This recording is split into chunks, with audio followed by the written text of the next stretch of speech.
नमस्कार दोस्तों, गुरु पूर्णिमा की हार्दिक बधाई और सभी गुरुओं को सादर नमन। शास्त्रों में गुरु का अर्थ बताया गया है।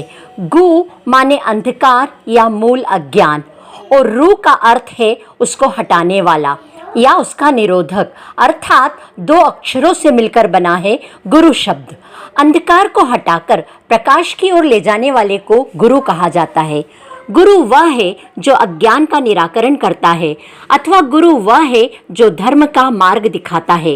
रामाश्रय धारा के प्रतिनिधि गोस्वामी वाल्मीकि से राम के प्रति कहलवाते हैं कि तुम ते अधिक गुरहि जिय जानी, राम आप तो उस हृदय में वास करे जहां आपसे भी गुरु के प्रति अधिक श्रद्धा हो।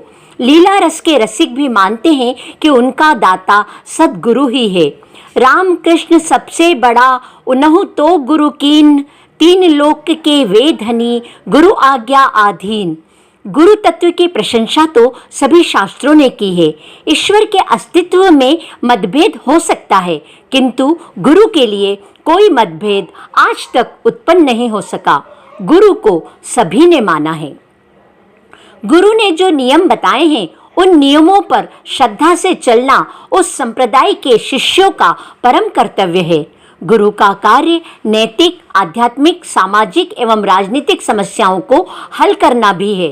राजा दशरथ के दरबार में गुरु वशिष्ठ से भला कौन परिचित नहीं है, जिनकी सलाह के बगैर दरबार का कोई भी कार्य पूरा नहीं होता था। गुरु की भूमिका भारत में केवल आध्यात्म या धार्मिकता तक ही सीमित नहीं रही है। देश पर राजनीतिक विपदा आने पर गुरु ने देश को उचित सलाह देकर उस विपदा से उबारा है।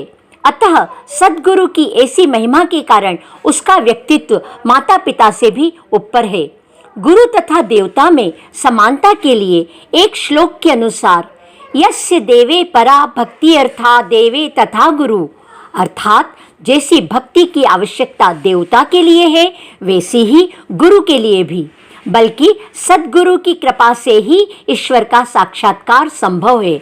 गुरु की कृपा के अभाव में कुछ भी संभव नहीं है। गुरुर् ब्रह्मा गुरुर्विष्णु गुरुर्देवो महेश्वर, गुरु साक्षात परम ब्रह्म तस्मै श्री गुरुवे नमः। शास्त्र में गुरु को ही ईश्वर के विभिन्न रूपों ब्रह्मा, विष्णु, महेश्वर के रूप में स्वीकार किया गया है। गुरु को ब्रह्मा कहा गया है क्योंकि वह शिष्य को बनाता है, नया जन्म देता है। गुरु विष्णु भी है क्योंकि वह शिष्य की रक्षा करता है। गुरु साक्षात महेश्वर भी है क्योंकि वह शिष्य के सभी दोषों का संहार भी करता है। संत कबीर कहते हैं, हरि रूठे गुरु ठोर है, गुरु रूठे नहीं ठोर, अर्थात भगवान के रूठने पर तो गुरु की शरण रक्षा कर सकती है, किंतु गुरु के रूठने पर कहीं भी शरण मिलना संभव नहीं है। जिसे ब्राह्मणों ने, आचार्य बौद्धों ने, कल्याण मित्र जैनों ने, तीर्थंकर और मुनि नाथों तथा वैष्णव संतों और बुद्ध सिद्धों ने उपास्य गुरु कहा है। त्रिलोकपति भी गुरु का गुणगान करते हैं। ऐसे गुरु के रूठने पर वाकई कहीं भी ठोर नहीं है। सतगुरु की महिमा अनंत, अनंत किया उपकार, लोचन अनंत, अनंत दिखावन हार, अर्थात सतगुरु की महिमा अपरंपार है। उन्होंने शिष्यों पर अनंत उपकार किए हैं। ऐसे गुरु को कहाँ खोजे? जो आध्यात्मिक ज्ञान हमारे पास नहीं है उनकी तलाश करते हैं। मैं नहीं जानता हूँ कि जब गहराई बुड़ेगी गुरु आप तक पहुँच जाएंगे। मन में यह विश्वास रखना है और बनावटी गुरु से बचना है।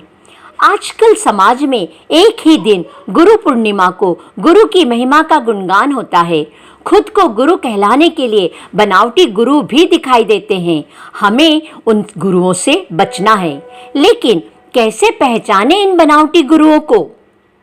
अब तो गुरु महिमा के नाम पर गुरुओं द्वारा प्रदर्शित दंभ, पाखंड, स्वार्थ, आडंबर, मान, बड़ाई की इच्छा, स्वयं को ईश्वर घोषित करना, देश विदेश में प्रसिद्धि की लालसा, आर्थिक लाभ और शिष्यों की भीड़ जुटाना इत्यादि तथ्यों के दर्शन होते हैं। सच्चे गुरुओं का अकाल पड़ा हुआ है। हर गली कूचों में तरह तरह के गुरुओं के आश्रम, धार्मिक संगठन, मठ आदि के दर्शन होते हैं।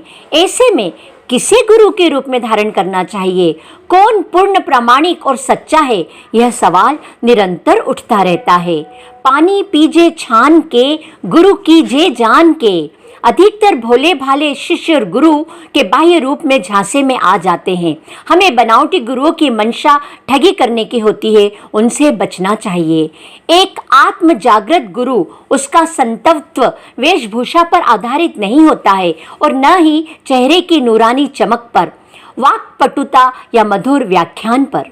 बनावटी गुरु शब्द चातुर्य और चुंबकीय कथावाचन शैली का प्रयोग करके शिष्यों को ठगते हैं, अपने को सर्वश्रेष्ठ ईश्वरीय प्रतिनिधि मानते हैं। ऐसे गुरु आपको विश्वास दिलाएंगे कि वे ही आपके उद्धारक हैं और उनकी शरण में जाने से ही आपके संशयों का निराकरण हो सकता है। लेकिन एक सच्चे गुरु की वाणी साधारण, सहज और गूढ़ रहस्यों से ओतप्रोत होती है। उन्हें किसी की भी गरज नहीं होती है, न ही उनमें गुरु बनने की इच्छा होती है। सद्गुरु स्वयं असली शिष्यों को खोजते हैं। चमत्कार को नमस्कार। ज्यादातर महिलाओं के साथ भी कुछ अनैतिक व्यवहार होता है, अतः ऐसे गुरुओं से खुद को और अपनी संतानों को भी बचाना जरूरी है। एक सच्चा गुरु समर्थवान रहते हुए भी कभी भी अपनी शक्तियों का प्रदर्शन नहीं करता है।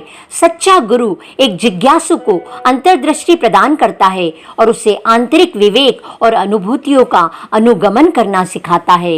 मैं ईश्वर से प्रार्थना करती हूँ कि हम सबको ऐसे ही सच्चे गुरु मिले ताकि हम अपना और अपने आगे वाले समाज का उद्धार कर सकें। धन्यवाद।